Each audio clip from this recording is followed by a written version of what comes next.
मेरा तो राम नाम सत्य हो जाएगा। अब तो महाराज उसकी बहन कहने लगी, अरे खाली सन्यासी महात्मा का प्रसाद है, और सन्यासी महात्मा का जो प्रसाद होता है वह कभी झूठा नहीं होता। अब तो ऐसे आपस में दोनों में बात चलने लगी। धुंधुली कहने लगी, अरे बहन वैसे तो मैं प्रवचन में जाती नहीं, लेकिन एक बार गई थी और मैंने वहां सुना था कि जो सुखदेव जी महाराज थे वह गर्भ में 11-12 साल तक रहे, और अगर ऐसे मेरा पुत्र रह गया तो मेरा तो काम हो जाएगा तमाम। ना मुझे बर्तन धो पाऊंगी, ना ही झाड़ू लगा पाऊंगी। पड़ोसन कहने लगी, अरे बहन तेरे पास तो बहुत धन है, कोई काम वाली बाई रख ली जो बढ़िया 10,000 में आ जाएगी, पूरा काम कर दे करेगी तेरे। अब तो दोनों में ऐसे आपस में बात चलने लगी। अब जो उसकी पड़ोसन थी वो सोचने लगी, अगर इसके चक्कर में रही तो पता नहीं कितना टाइम खराब हो जाएगा। तो वह कहने लगी, अरे बहन अभी मेरा पति आने वाला, मैंने खाना भी नहीं बनाया, और अगर मैंने उसने देखा कि मैं तुझसे बात कर रही हूं फिर तो वो मुझे चिल्लाएगा मुझ पर। ऐसा कर अब तू अपने घर चली जा। अब तो धुंधुली अपने घर को चले गई।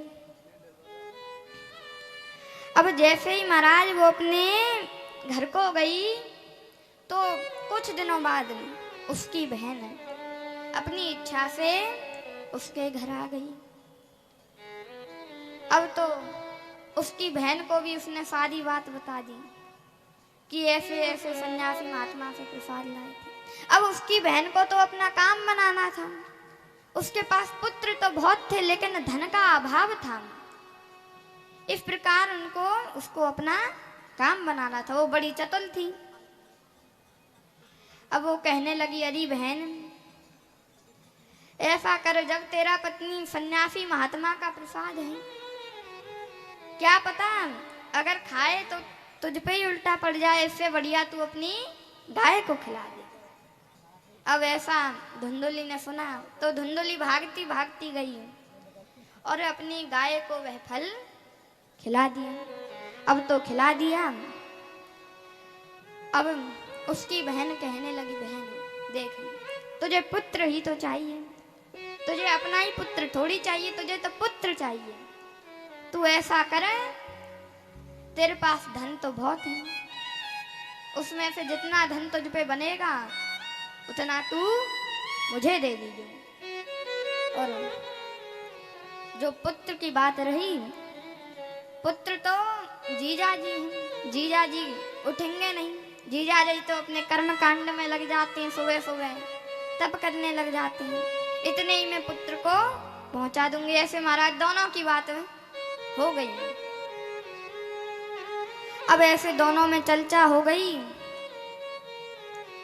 कुछ दिनों बाद उसकी बहन को पुत्र हुआ। अब धुंधुली थी, वो भी बड़ी नौटंकी करने लगी। रोज एक एक चुन्नी बांध लेती, रोज दुकान से एक एक चुन्नी ले आती और रोज एक एक चुन्नी बांध लेती। अब आत्मदेव को भी ये लगता, अरे पुत्र है, तो आत्मदेव भी बड़े प्रसन्न होते। तो महाराज ऐसा बहुत दिनों तक हुआ। अंत में जब उसकी बहन को पुत्र हो गया तो उसकी बहन ने अपने पति से कहा कि इस पुत्र को मेरी बहन को दे आओ। अब उसका पति कहने लगा, पुत्र तो मेरा है, मैं उसको क्यों दे आऊं? महाराज पुत्र जब हमारा है तो पुत्र से घरवाला कोई ऐसा होता है जिसे पुत्र से बहुत लगाव होता है। अब ऐसे ही थोड़ी ना दे देंगे।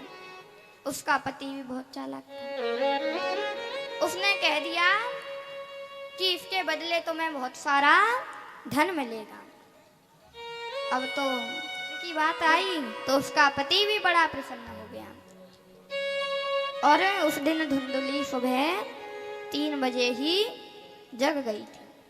जल्दी जल्दी उसके उसकी बहन का पति उसकी छोटी बहन के घर उसको पुत्र को पहुंचाया। धुंधुली ने उसको कुछ धन भी दे दिया। अब दोनों की खुशी हो गई। अब तो धुंधुली रात में ही चिल्लाने लगी, अरे अजी सुनते हो? अब तो महाराज आत्मदेव ऐसे तप कर रहे थे, आराम से आत्मदेव ऐसे हो गए एकदम। और महाराज कहने लगे, अरे क्या हो गया, कहीं पुत्र तो नहीं हो गया? अब तो वे बड़े प्रसन्न हुए, दौड़ते दौड़ते गए और देखा कि पुत्र हुआ है, तो वे बड़े प्रसन्न हुए। सारे गांव में ढिंडोरा पिटवा दिया कि आज मेरे घर पुत्र हुआ है, तो आज सबका चूल्हा बंद रहेगा। ऐसा आत्मदेव ने पूरे गांव में ऐसी घोषणा करवा दी।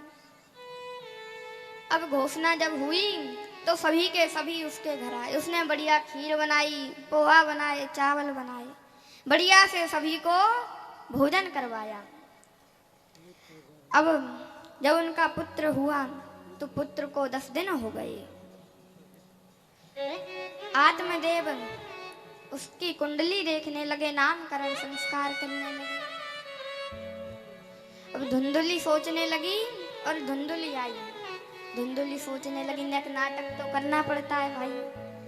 फिर तो अगर ऐसे पुत्र को पति के हवाले कर दूंगी तो पति भी सोचेगा, रे इसी का पुत्र है लेकिन इसको कोई चिंता ही नहीं हो रही। नेक नाटक तो करना पड़ेगा। वह जल्दी गई और आत्मदेव के हाथ से अपने पुत्र को छीन लिया